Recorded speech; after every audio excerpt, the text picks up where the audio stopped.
24 horas, Central.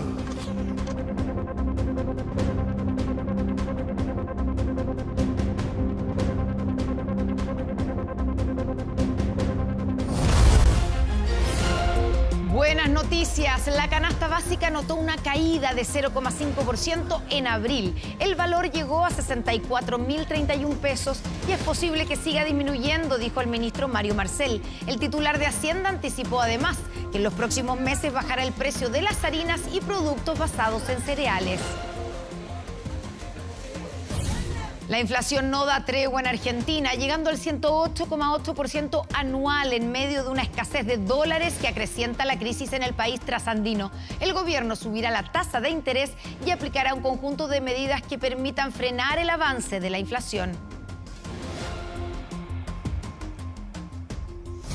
Hoy en Informe 24 le mostraremos los relatos de las familias de niños, niñas y adolescentes que fueron asesinados en dictadura y que el libro Rompiendo el Silencio recoge con el objetivo de entregar un testimonio de sus vidas y de los trágicos hechos de los que fueron víctimas.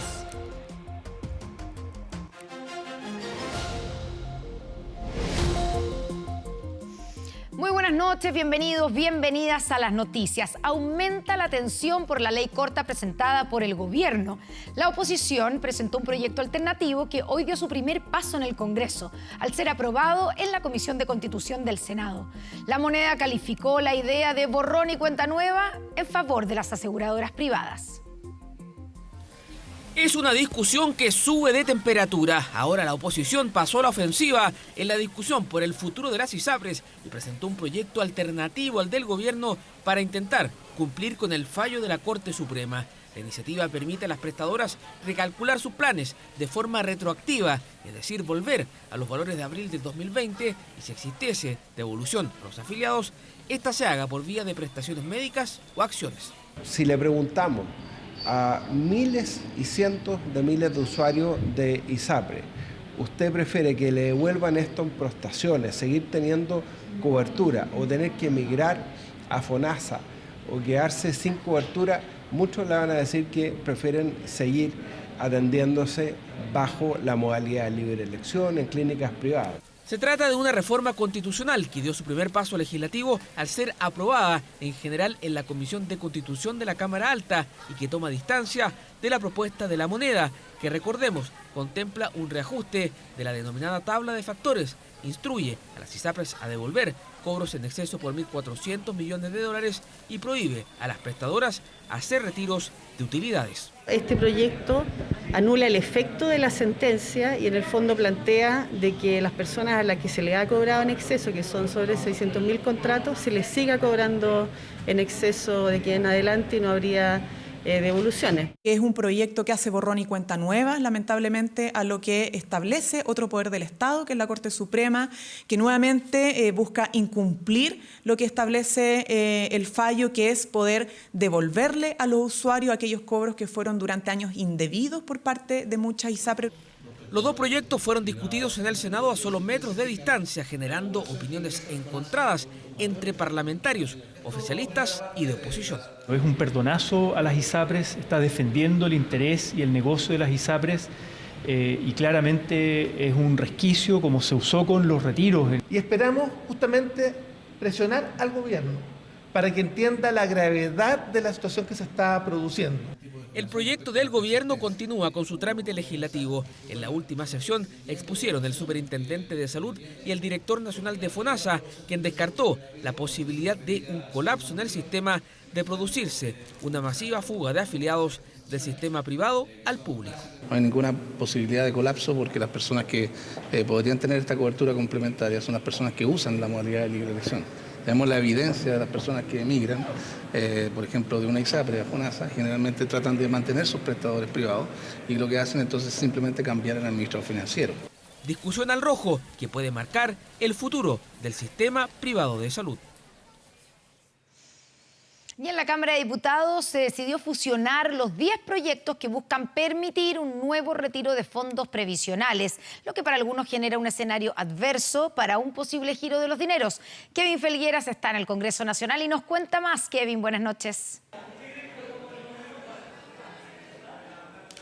Sí, ¿cómo están? Muy buenas noches. Se han fusionado estas 10 iniciativas que estaban en tramitación en la Comisión de Constitución de la Cámara. Se pidió esta fusión a la sala de la Corporación y se ha aprobado por casi unanimidad. Esto implica que ya no habrá un detalle en particular de cada uno de los proyectos, sino que se va a votar el todo o nada. Definitivamente se va a poner contra la pared a los parlamentarios para ver si es que aprueban un nuevo retiro de fondos provisionales o bien lo rechazan. Vamos a revisar de inmediato declaraciones de esta iniciativa. Fusionar estos proyectos lo único que hace es un boicot a la gente, a la ciudadanía. Este proyecto fue aprobado por la unanimidad de las y los integrantes de la Comisión de Constitución, porque es la forma en que se tramitan todos y cada uno de los proyectos. Creo que es mejor para Chile que salgamos de esto rápido, que se resuelva y que podamos seguir adelante con las verdaderas urgencias sociales. Yo creo que hoy día se le puso la lápida a los proyectos de retiro, por eso esta fusión, votarlos todos de una vez y votarlos y desecharlos definitivamente.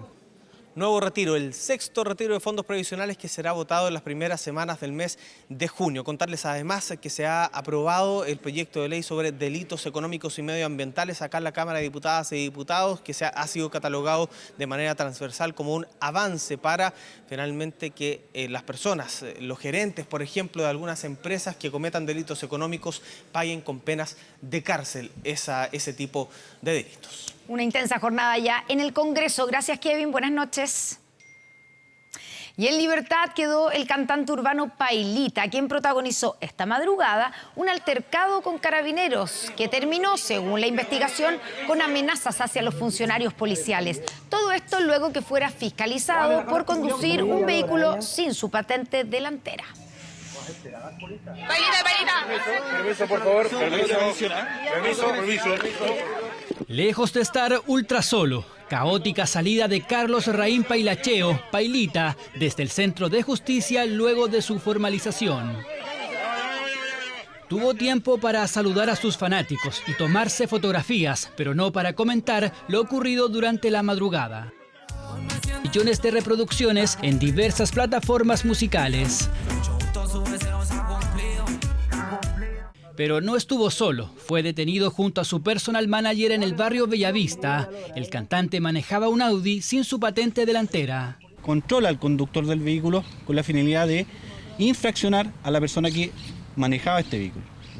Por lo cual se produce un altercado donde hay amenazas por parte de ambas personas hacia el personal de Carabineros.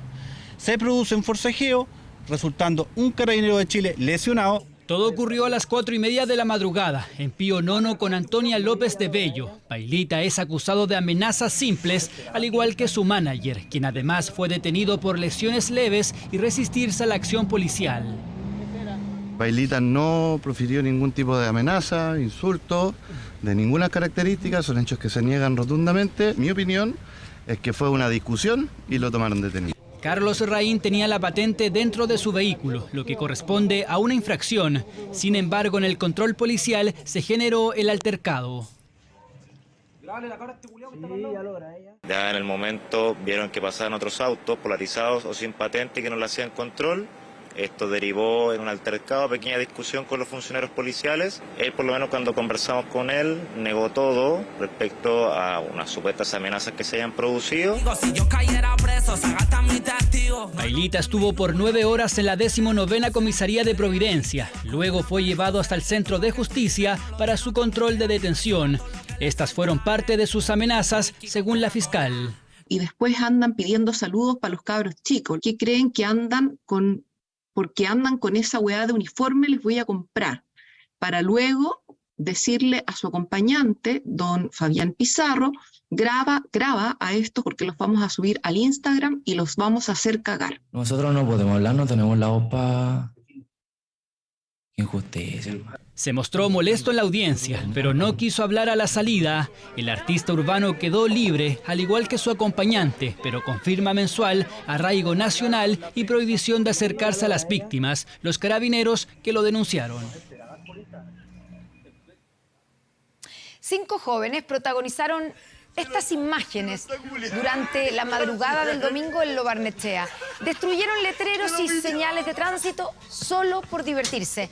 Ahora deberán enfrentar a la justicia. El alcalde de la comuna prepara una querella.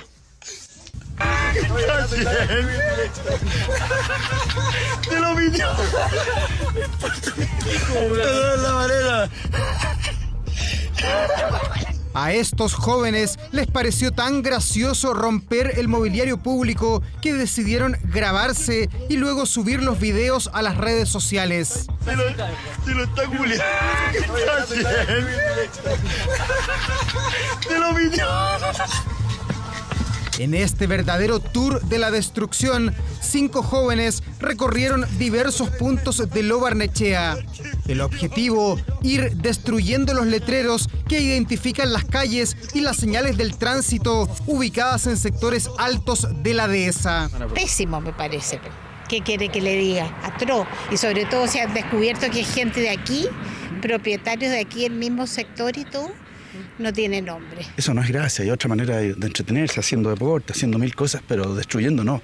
Te creo a los 15 hacer una estupidez, pero a los 20 ya esos niños tienen que verse. Y los papás también. Sí. Es un problema profundo. Lo más probable es que sea gente del barrio que están curados como Huasca y que hacen desmanes. Romper la propiedad pública es algo que ya es muy habitual. Una forma distinta de delincuencia, porque esta es una delincuencia de curados, no es la habitual que se ve en todas partes. Hasta el letrero que anunciaba el cruce de animales fue arrancado por estos jóvenes que luego se retrataron para la posteridad. Esta mañana aún se podían apreciar los vestigios de una noche de alto frenesí en la que abundaron las incivilidades. Condenamos profundamente las imágenes que muestran a un grupo de jóvenes destrozando bienes que son de toda la comunidad. Además de ser bienes públicos, esto podría haber ocasionado un accidente, poniendo en riesgo a todos los vecinos. Domiciliado en el exclusivo sector de Lo Curro, Federico Silverberg Tusset era el estudiante universitario que manejaba el station wagon utilizado para este poco convencional tour nocturno. Hasta su casa llegó la policía. ¿Quieren hablar con Federico? Hijo, ¿cierto? Correcto. Está acá. Está acá. Él vive en la casa de su mamá. Entonces, acá no está. ¿Y esa información usted me la podría entregar, por favor? ¿El domicilio de la mamá? No puedo. Él se va a acercar a la corresponda, pero en este momento él vive en la casa. No está acá, no te lo puedo. ¿Algún teléfono de contacto de él para poder hablar con él? No, él se va a acercar cuando lo llamen, se cargo de todo el tema, como corresponde. El caso recordó al también estudiante universitario que en noviembre del año pasado rompió un grifo en Las Condes. A él la justicia lo condenó a pagar 1.123.000 pesos por los daños, además de obligarlo a plantar 10 árboles. Aquí se espera una condena similar. Vamos a emitir comentarios. Ya, pero alguna condena, algo, porque las imágenes son bien elocuentes. No vamos a dar ninguna declaración, se verá en su lugar, no por prensa. Los daños en la señalética de la comuna fueron avaluados en 280.000 pesos. Deberán ser costeados por los jóvenes involucrados, quienes además enfrentarán a la justicia acusados de robar en un bien nacional de uso público.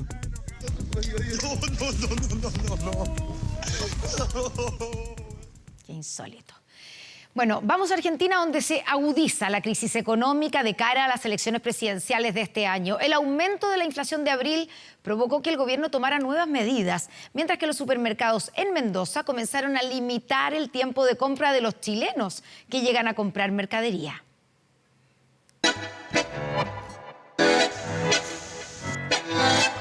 Alimento, ropa, calzado y recreación, elementos que parecen básicos, pero que ahora para los argentinos han vuelto prácticamente un lujo. Salió el número de la inflación de abril, según el INDEC, 8,4%. Una locura.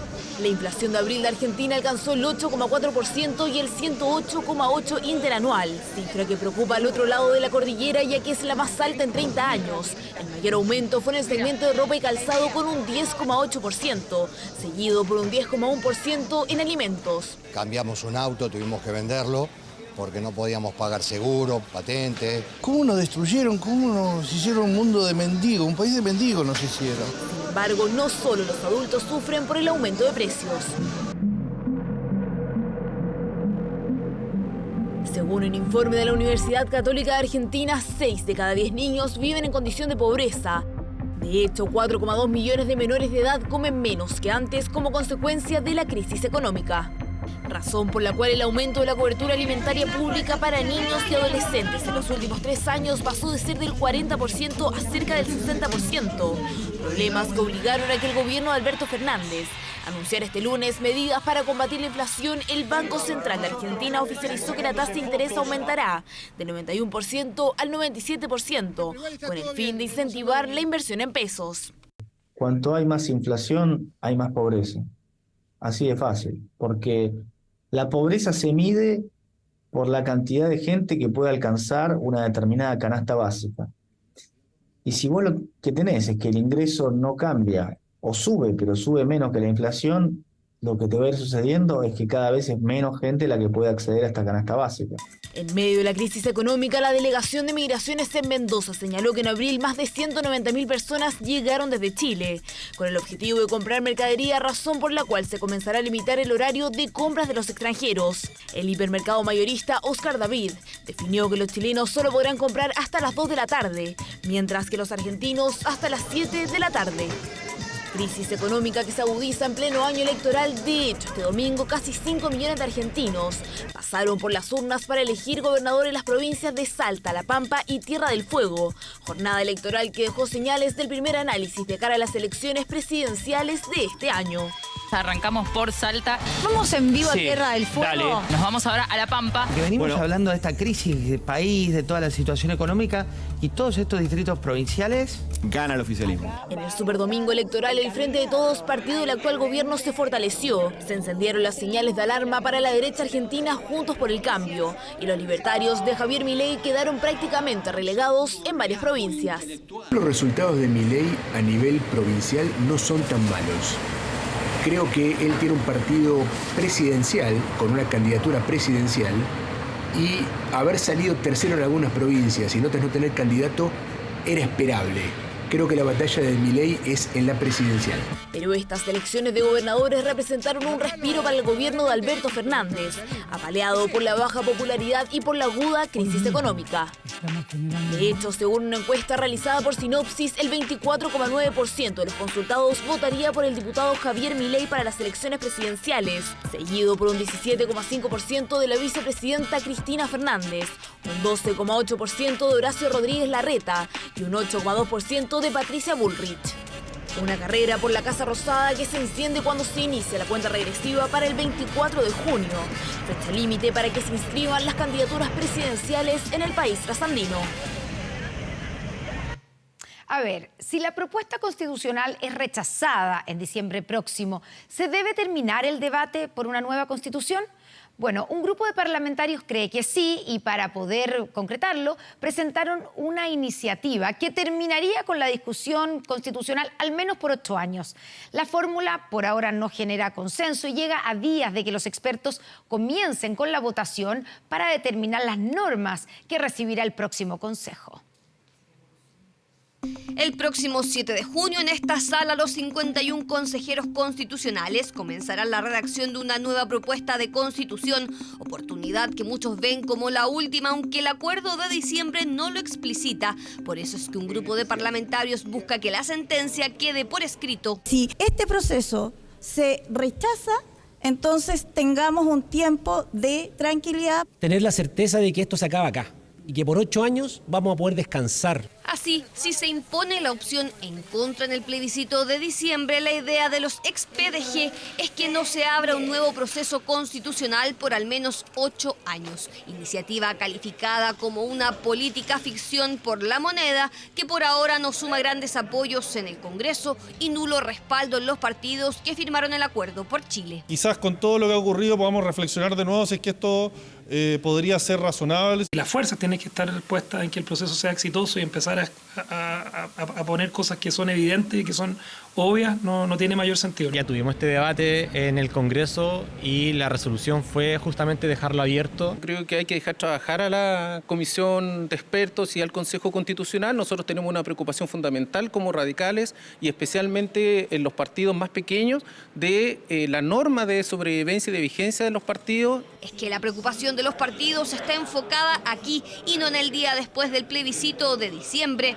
Es el debate que a puertas cerradas lleva a los expertos, lo que preocupa principalmente si se fija un límite electoral para que los partidos políticos se mantengan con vida. La exigencia de un 5% de los votos a nivel nacional como condición para que una coalición exista tensiona a la comisión experta que busca una norma que genere acuerdos. Lo mismo pasaría con la norma que busca fijar la paridad de género. Estamos tratando de lograr el máximo de consenso, sobre todo en torno a enmiendas que nos representen a todos. Hay temas que son complejos y requieren un mayor diálogo, una mayor búsqueda de acuerdos. Hemos buscado fórmulas para encontrar no solamente los acuerdos, sino también para que nuestros disensos sean lo más acorde a lo que se espera de una comisión experta. No nos parece extraño que pudieran existir algunos aspectos de los distintos derechos sociales que deben consagrarse, que pudieran no ser resueltos a nivel de texto constitucional.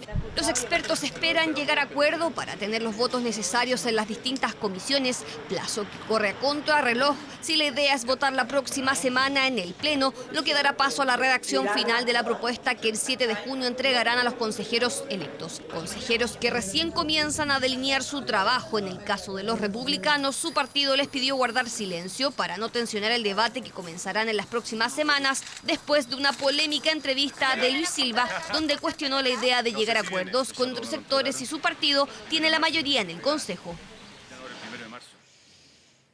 Dos pistoleros se enfrentaron a balazos con carabineros con la intención de rescatar a un delincuente retenido por vecinos. En el operativo, uno de los sospechosos fue baleado en la cabeza. Leyenda arriba. Acuático. El helicóptero por la noche daba señales de que algo urgente pasaba en el barrio. Sentí disparos, dos disparos fuertes, pero a la vez me ponía a oído y sentía que alguien lloraba, que gritaba, que sangraba. Carabineros fue alertado por vecinos acerca de la detención ciudadana de una persona que estaba realizando un robo en lugar habitado. El robo en un departamento de un conjunto de bloques de la comuna de San Bernardo puso la alerta. Vecinos sorprendieron a un ladrón, a quien retuvieron por minutos hasta la llegada de carabineros. De pronto, dos personas aparecieron. Se encontraron con dos individuos que portaban armas de fuego, quienes las utilizaron contra el personal de Carabineros. Carabineros se vio en la obligación de defender su vida y efectuaron también disparos repeliendo el ataque. Aparentemente con la intención de rescatar al ladrón retenido, los dos desconocidos se enfrentaron a disparos con la policía. Por eso el amplio operativo por la noche y con refuerzos de unidades especiales. Uno de los pistoleros fue baleado en la cabeza. La segunda persona que atacó a Carabineros con arma de fuego se dio a la fuga del lugar. Todavía no ha sido posible lograr su ubicación. Yo sentí los disparos y que alguien se quejaba. Dijeron que se habían tomado un departamento y la misma gente lo había tomado los gallos, detenido. El ladrón retenido por vecinos terminó lesionado. Él y el desconocido baleado en su cabeza están hospitalizados y su estado de salud dirá cuándo pasarán a control de detención. Una vecina también fue alcanzada por un disparo en su pierna. Se mantiene estable en el hospital El Pino de San Bernardo. Fue incautado un armamento a fogueo que se encuentra adaptada para el disparo. Es decir, es posible provocar daños a una persona y provocar la muerte.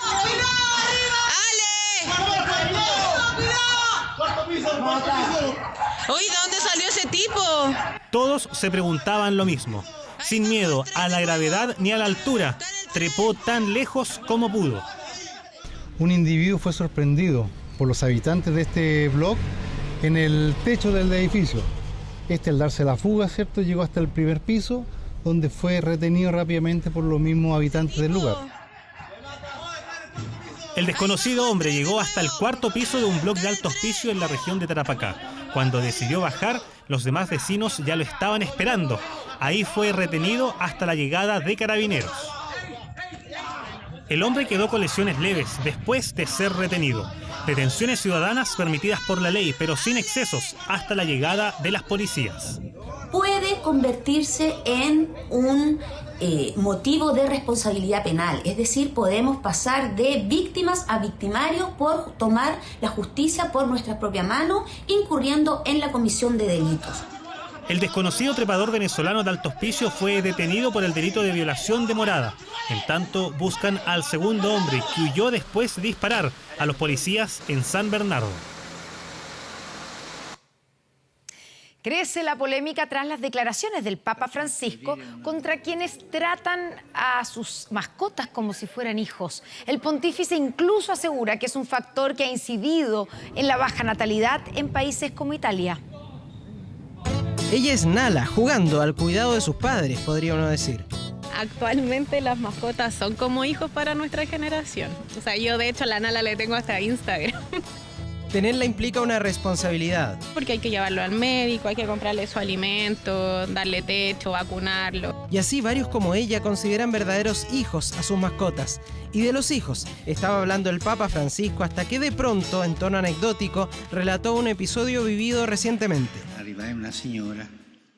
Me encontré con una señora de unos 50 años más o menos, de la misma edad que yo. Roba risas, el líder de la Iglesia Católica, y continúa. Ella abrió una bolsa y me pidió que bendijera a su bebé, que era un perrito. Perdí un poco la paciencia y la regañé. Le dije, señora, tantos niños tienen hambre y usted me trae un perrito.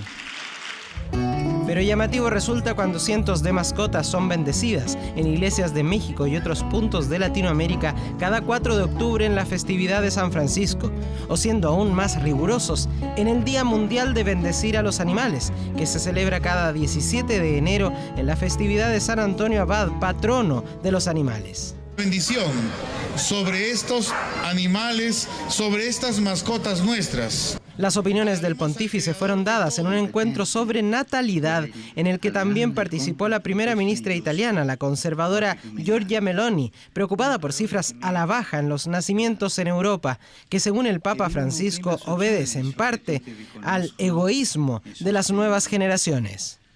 No podemos aceptar pasivamente que tantos jóvenes luchen por realizar su sueño familiar y se vean obligados a bajar el listón del deseo, conformándose con sustitutos mediocres, ganar dinero, aspirar a una carrera, viajar, guardar celosamente el tiempo libre.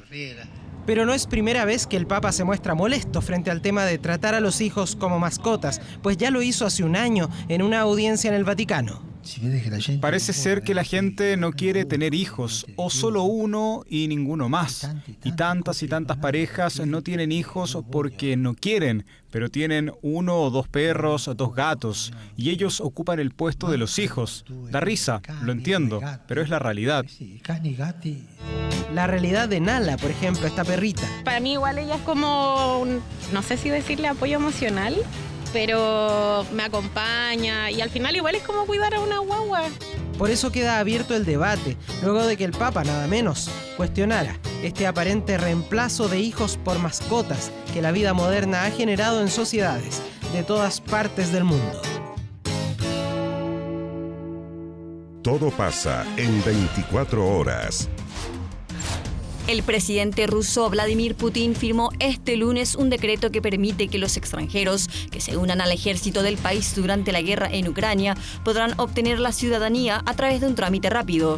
Para obtenerla tendrán que firmar un contrato de prestación de servicio militar por 1 año y su tramitación también puede ser extensible a los padres, cónyuges e hijos de los extranjeros que firmen contrato con el Ministerio de Defensa ruso.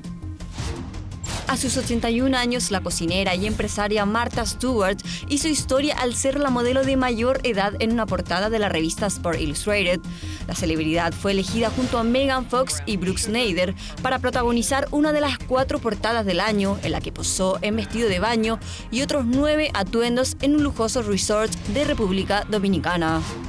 Una osa llamada Chada fue grabada saliendo de su periodo de hibernación, un video que se ha viralizado en redes sociales. Su historia conmovió a los internautas luego de comprobarse que vivía en un refugio de osos en Ucrania, después de haber sido rescatada el año 2019 tras una vida de explotación en circos. La osa habita en un espacio con otros 3 osos y su registro recién levantada ya acumula millones de visitas en internet. Todo pasa en 24 horas.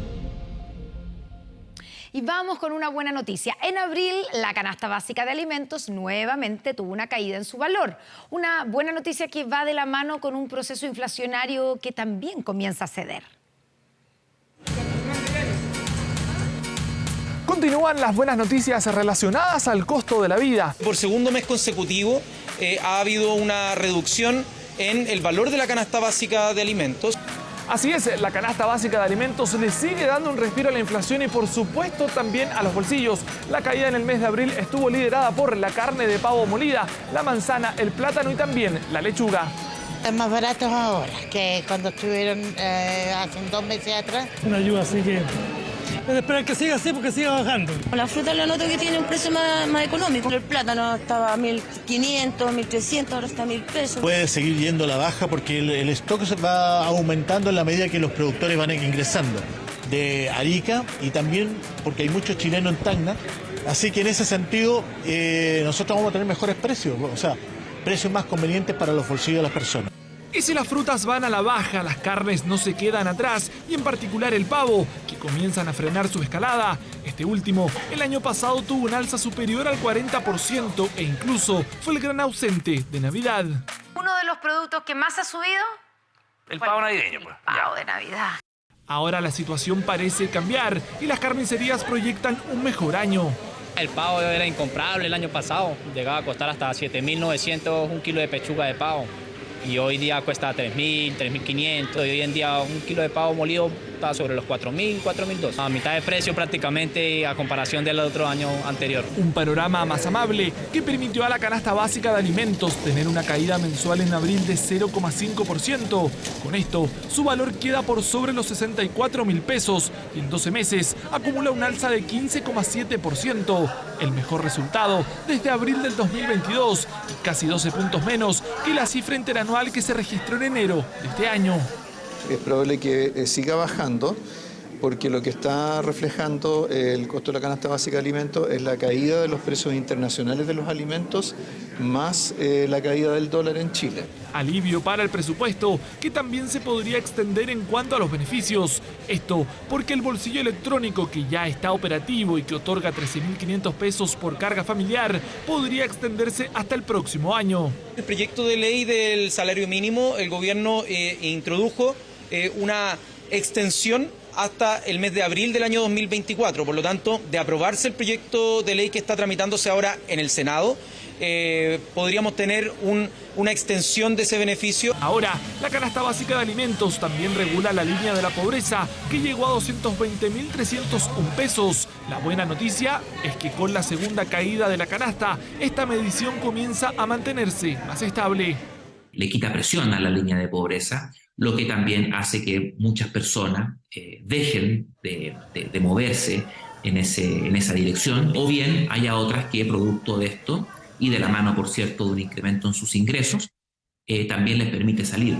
Una luz al final del túnel que parece estar cada vez más cerca, con un proceso inflacionario que de a poco le da un margen de maniobra mayor a la economía de los hogares.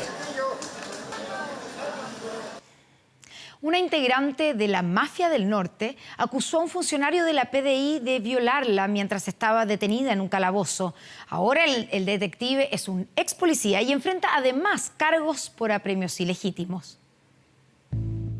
En este tribunal, el domingo fue formalizado el exfuncionario de la PDI, Jorge Manuel Reyes Espinosa, de 23 años, de la Brigada Antinarcóticos de Iquique, por los delitos de violación y apremios ilegítimos contra una detenida colombiana. El hecho habría ocurrido este sábado. La PDI informó que se notificó al Ministerio Público, quien dispuso el procedimiento a manos de la Brigada Investigadora de Delitos Sexuales. Nosotros seguimos realizando diligencias con la finalidad de establecer la efectividad de los hechos ocurridos, sobre todo si estos ocurrieron en los términos que circunstanciada y detalladamente señala la víctima.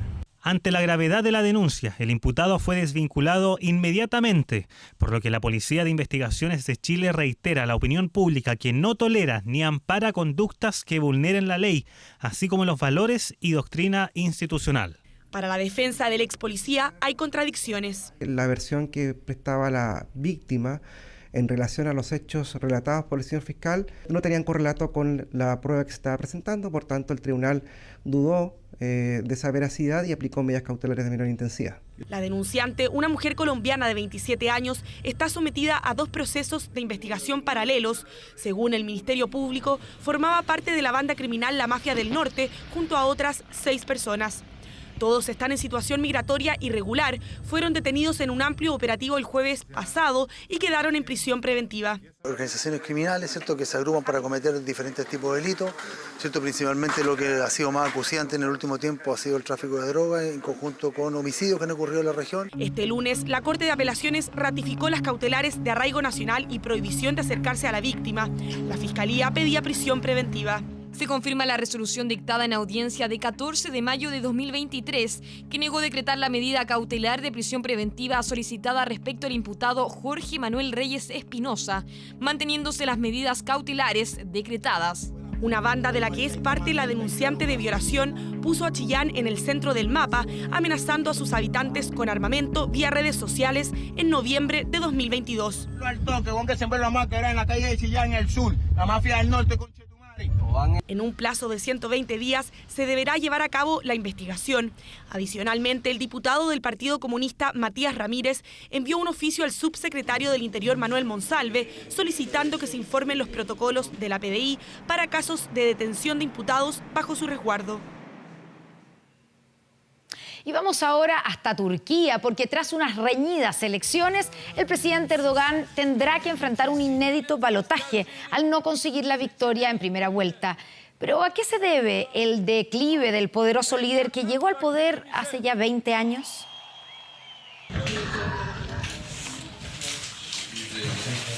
La directiva ha decidido realizar una segunda vuelta electoral.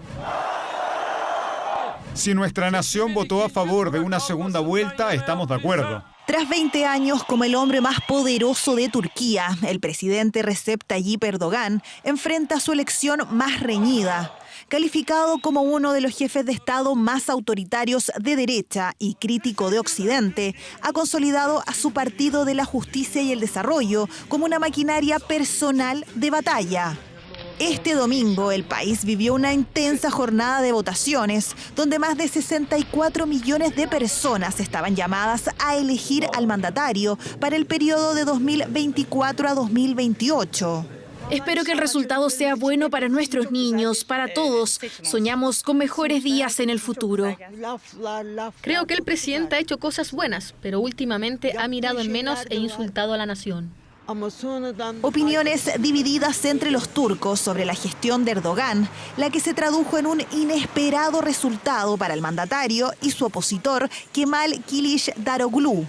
Se ha observado que ningún candidato ha podido adjudicarse la elección según lo que dice la ley. Tendremos una segunda vuelta el domingo 28 de mayo. Recep Tayyip Erdogan llegó al poder en 2003, después de obtener una aplastante victoria en el Parlamento, convirtiéndose así en el primer ministro, cargo que ocupó hasta las elecciones de 2018.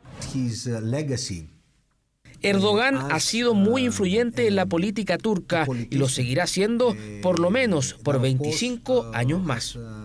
Los primeros comicios después del referéndum de 2017 obligaron a reemplazar la figura del primer ministro por la del presidente.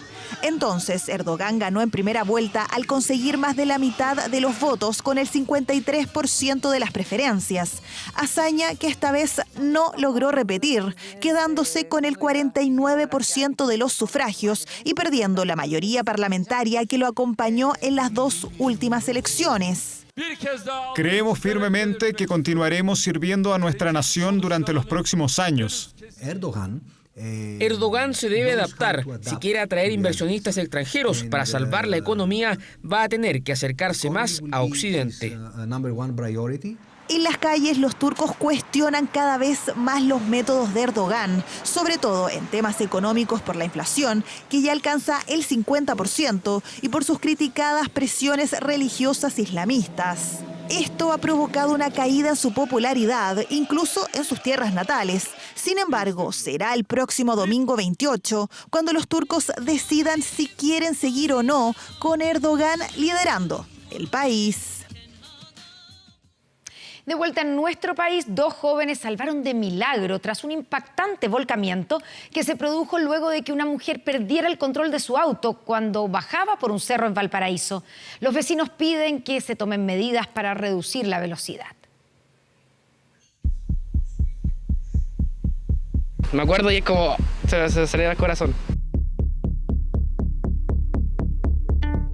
Vi que el auto venía hacia nosotros. Siento el puro sonido del que va frenando y deslizándose.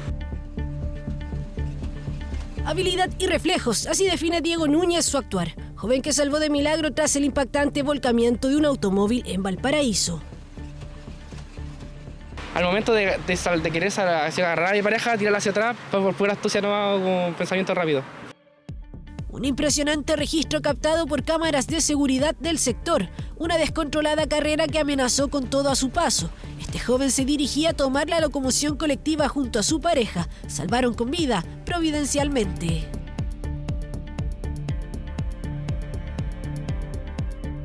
A veces hasta subiendo se han resbalado así por no saber subir o van muy lento.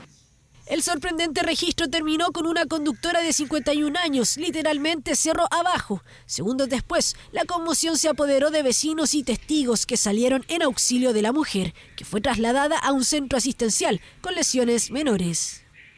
Le dije, ¿usted es primera vez que baja por acá? Dijo que no era la primera vez que bajaba por aquí. Dijo, no, me fallaron los frenos. Amortiguó el choque con el auto, amortiguó que a lo mejor la señora no haya pasado de largo. A la hora que no están esas barreras, el auto se cae de nuevo a la casa del caballero ahí. Aquí se humedece muchas estas calles. Calle Aquiles Ramírez del Cerro San Juan de Dios. Una pronunciada pendiente que es utilizada por conductores para subir y bajar al plan porteño. Según la comunidad, incidentes como el del domingo pasado son recurrentes. Choques que en su mayoría han afectado la casa de Óscar. Se vio obligado a instalar una barrera de contención. Ya vamos a amanecer con un camión, una micro, lo que sea arriba del techo de ahí. Este auto pasó para acá. ¿Ves cómo lo hizo el daño? Dramático volcamiento que trae a la memoria un hecho similar ocurrido hace algunos días en el Cerro Cárcel, cuando un camión quedó incrustado en una casa. La vivienda terminó completamente destruida. Situaciones de riesgo que, según conductores porteños, se pueden evitar. Que tiró muy rápido y este sector es súper refaloso. Igual andan rápido. Claro, cuando no está llovinando. Este es pesolero en segunda nomás, y pisando y soltando el freno. En esta ocasión, hasta el lugar, llegaron 2 unidades del cuerpo de bomberos, quienes inmovilizaron a la conductora. Con la ayuda de una grúa se logró remover el automóvil. Aparentemente, el conductor pierde el control de provocando este accidente de tránsito. En el caso de Valparaíso también a veces influye el tipo de pavimento, la humedad. Impactante registro que dio cuenta de un violento accidente que pudo tener consecuencias fatales. Una historia que de seguro estos jóvenes no olvidarán.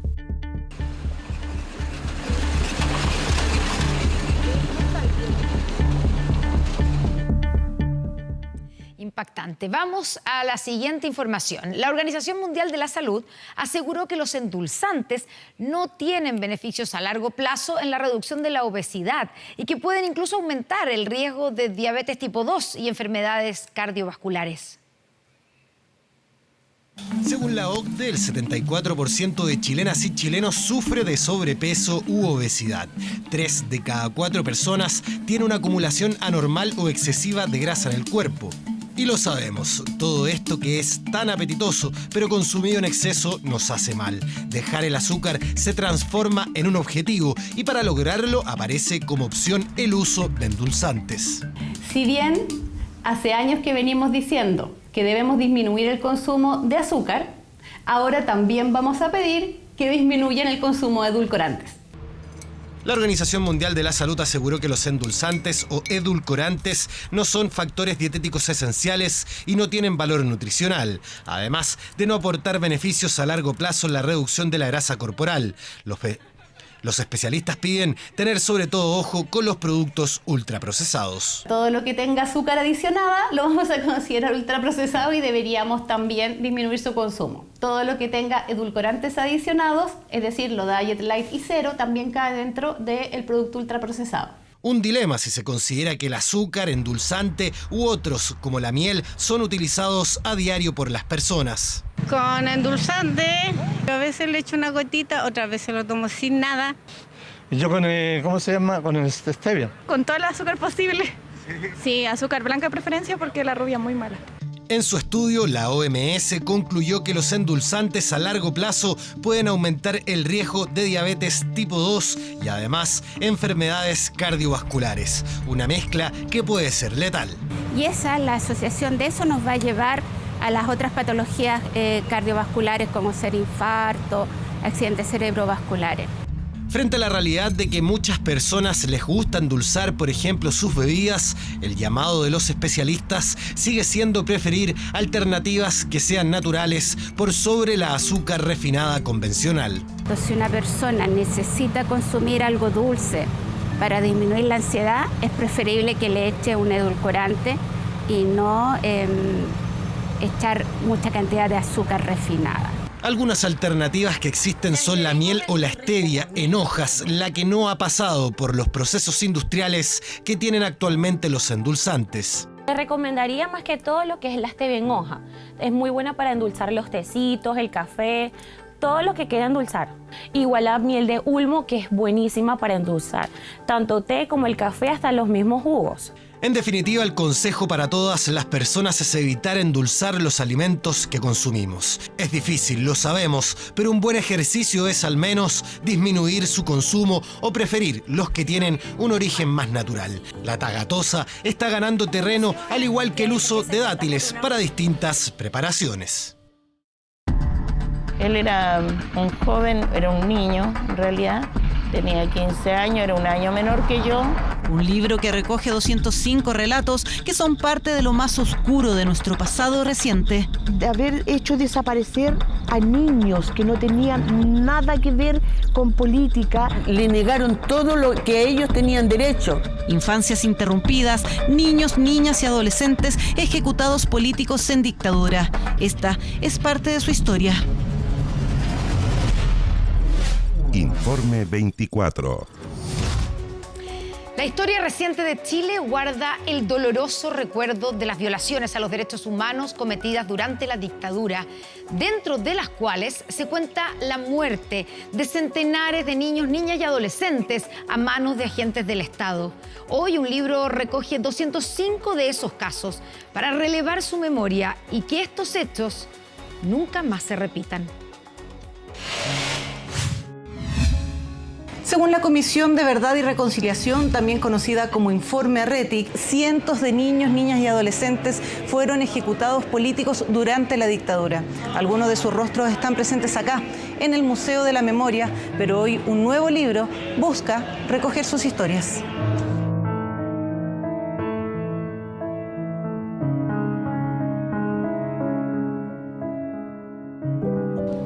Él es Sergio Alberto Gajardo Hidalgo, mi hermano menor, con diferencia de un año. Como le ven, es un niño. Ay, era una personita muy dulce.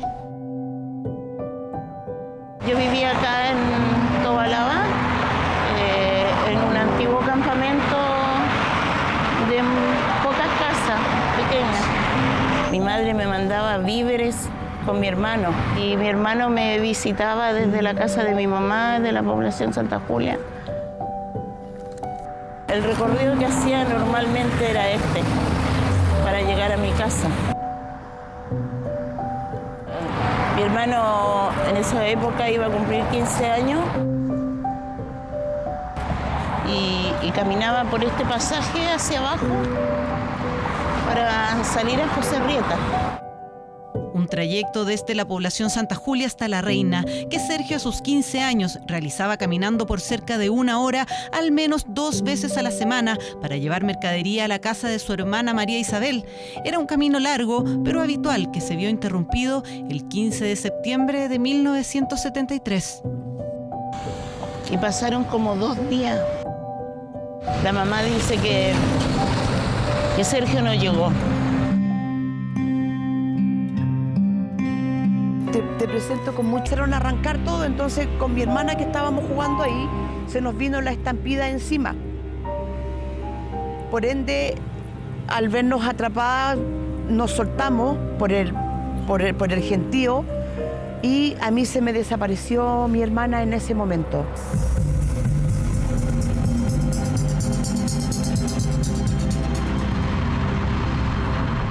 No teníamos cómo saber dónde podíamos encontrarlo. Y ahí empezó esa búsqueda incansable de buscarlo en comisaría, de buscarlo en diferentes lugares.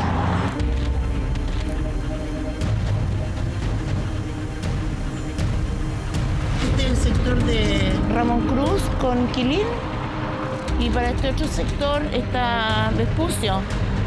Son los lugares que los informes arrojan que aproximadamente fue el lugar donde fue detenido mi hermano. Este habría sido el lugar donde, según los reportes oficiales, habría sido detenido Sergio. Lejos del trayecto habitual que realizaba a diario, Sergio se mantuvo como detenido desaparecido hasta 1991, provocando en su familia una serie de interrogantes que se mantienen hasta hoy. 18 años que no supimos si era o no era, si de verdad lo habían encontrado, hasta cuando en el patio 29 hacen la exhumación y nos avisan que ahí estaba el cuerpo de mi hermano, los restos de mi hermano.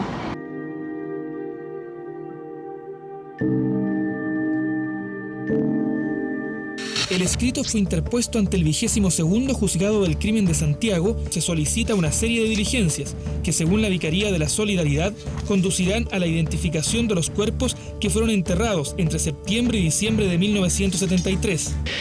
Todas estas personas presentan la característica de que la causa de la muerte es numerosas heridas a bala. Cuando en 1991 se descubre el cuerpo de Sergio, se conoce también la historia que su familia tanto buscó. Luego de su detención el 15 de septiembre de 1973, el cuerpo del adolescente de 15 años fue encontrado al mes siguiente, junto a otros 2 cadáveres masculinos con múltiples heridas de bala en el Canal San Carlos. Los 3 fueron inhumados como NN en el patio 29 del Cementerio General, permaneciendo allí en total anonimato, lejos del anhelado recuerdo de sus familias durante 18 años. Yo corría por aquí y toda la gente venía detrás, corriendo. Y me metí a este pasaje, que es un pasaje sin salida, porque es en L. Y entré hacia la vuelta y de ahí de una de las casas hay una señora que está rescatando a la gente, escondiéndola en las casas, y ahí fue que ella me rescató y me escondió en la casa de ella. Escuché el silbido de mi papá, el silbido característico de un papá que te llama. Señora, despacito. Y ahí ella se dio cuenta y abrió un poquito el ropero y le dije, ¿sabe que el caballero que está silbando afuera es mi papá? Con mi papá salimos, mi papá siempre con los brazos en alto. Llegamos a la calle y mi papá le dice, entonces yo me puedo ir con mi hija. Y el militar le dice, no, pues le dice, o te vas tú o se va esta cabra tal por cual, pero los dos no.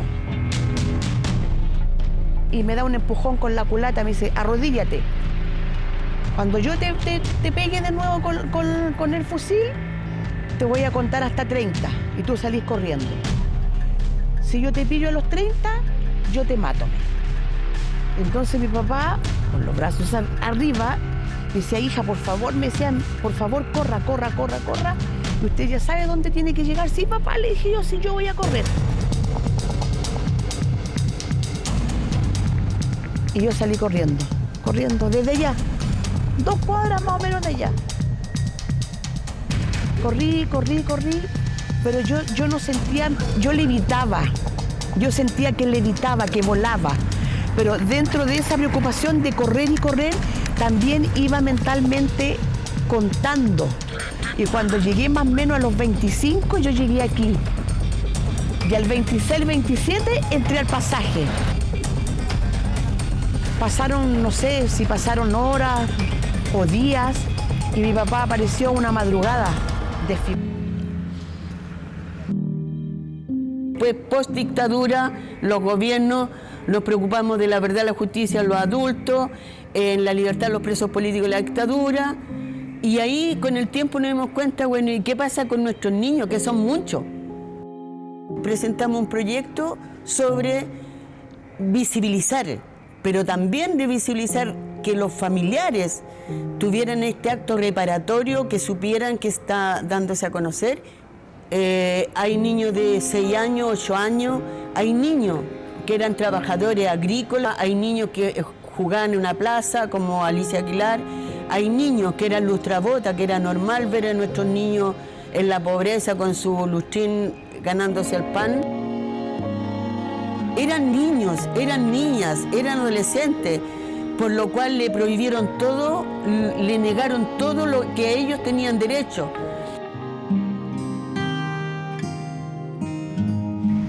Yo vengo y me acompaño un ratito, pongo una flor en cualquiera, como les digo, en cualquiera de las sepulturas, porque efectivamente no sé en cuál de las cruces estaba el cuerpo de mi hermano, pero yo sé que en este lugar, en una de ellas estuvo.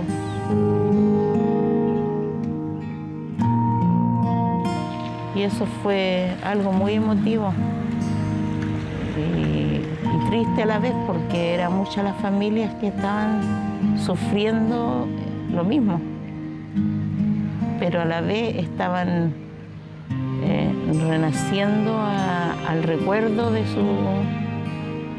su ser querido.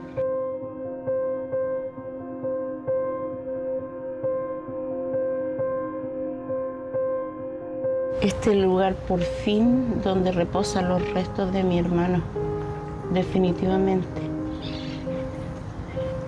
Este es el lugar que buscamos por tantos años, que él pudiera descansar. Yo pedí dedicarle unas palabras antes de que lo cerraran, antes de que él se fuera.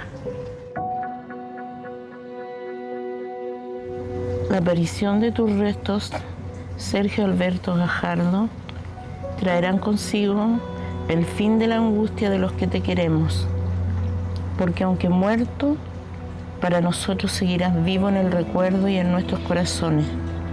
Descansa en paz, querido hermano.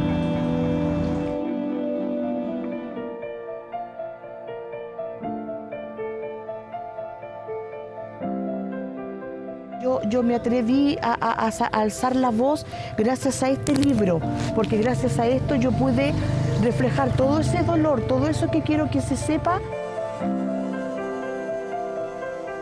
Es un libro que entrega vida, alegría, pero también dolor, y es bueno que se estremezcan de saber lo terrible que pasó, porque eso no impide que se repitan los hechos nuevamente. En este libro existe mucha memoria. Este libro fue escrito con sangre, con sufrimiento, con dolor, por la inhumanidad del ser humano, de haber hecho desaparecer a niños que no tenían nada que ver con política, nada que ver con cosas de adultos.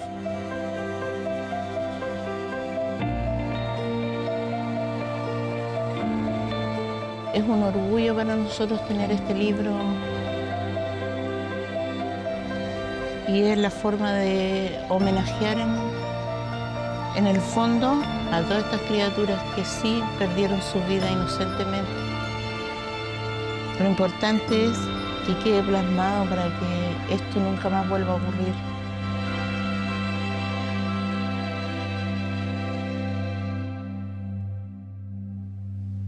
Qué importante es la memoria para no olvidar a esos niños y niñas y adolescentes que fueron ejecutados durante la dictadura, pero también para que nunca más se vuelvan a repetir hechos tan oscuros, tan atroces como esos. Les recordamos que a partir de las 22 horas, Televisión Nacional de Chile está autorizada a transmitir programas para mayores de 18 años. Conmoción generó en Punta Arenas el hallazgo del cadáver de una mujer, una madre de 3 hijos que era intensamente buscada desde hace 5 días y quien habría sido asesinada. La PDI detuvo a la pareja de la víctima, quien en el año 2007 ya fue condenado por intentar matar a su novia embarazada prendiéndole fuego. A un costado del camino a la Reserva Nacional Magallanes, en la parte alta de Punta Arenas, fue encontrada sin vida Raquel Díaz Jiménez, de 38 años. Madre de 3 hijos que estaba desaparecida desde el jueves pasado y que era intensamente buscada por familiares y amigos. Lo que gatilló en la búsqueda de Raquel, el motivo fue que el jeep de ella apareció el día sábado a mediodía o dentro de la tarde a las afueras de su casa, que la fue a dejar una persona. Hasta el momento no sabemos quién es esa persona y llegó sin la Raquel. La Raquel salió el día jueves y se perdió el rastro. Sus hijos, preocupados, empezaron a comunicar con la familia. Las circunstancias de su muerte están en proceso de investigación. Sin embargo, ya hay un detenido por los hechos. En este momento hay una persona detenida y estamos todavía en proceso de desarrollo diligencias para tratar de esclarecer de la mejor manera la forma como sucedieron estos hechos. Es una persona que tenía una relación sentimental con ella. Se trata de la pareja de la víctima, Carlos Muñoz Cárcamo, quien en 2007 fue condenado por parricidio frustrado en contra de su novia de aquel entonces. El hombre intentó quemarla viva, pese a que la mujer tenía 38 semanas de embarazo. La persona vino de manera voluntaria a prestar declaración y durante la dinámica del procedimiento cambia su participación, por lo cual la Fiscalía la imputa. La Vocar de Carabineros ha realizado las diligencias pertinentes para esclarecer la causa de muerte de Raquel. Las diligencias se siguen efectuando, tenemos que analizar algunas evidencias que se levantaron en los diferentes sitios del suceso.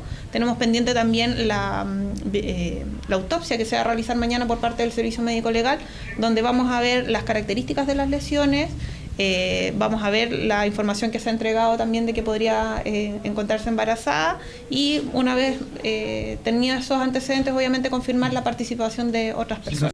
Un trágico desenlace para esta madre de 38 años, en donde ya se confirmó la participación de terceras personas en su deceso. Su pareja será formalizada este martes, mientras la familia de Raquel clama por justicia.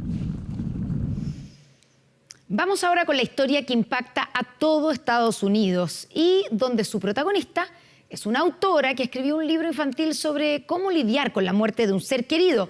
Esto a raíz del repentino fallecimiento de su marido y padre de 2 hijos. Bueno, lo increíble es que ahora ella está detenida y acusada de haberlo asesinado. En su lanzamiento, el libro infantil Estás conmigo prometía estremecer a todo Estados Unidos. Siguiendo la historia de un niño que había perdido a su padre, aparecía como una guía para todos aquellos que estuvieran atravesando un duelo por la pérdida de un ser querido. La historia era conmovedora. Había sido escrita por Curry Richins, una viuda de 33 años y sus 3 pequeños hijos, inspirados en sus propias experiencias tras la pérdida de su esposo y padre hace casi un año. Él tenía 39 años, fue completamente choqueante. Tenemos 3 niños pequeños de 10, 9 y 6 años. Así, frente a los televidentes y un país completo, esta autora estadounidense compartía lo que parecía ser un valioso e inspirador testimonio, una historia que solo unas semanas después tomaría un vuelco en 180 grados.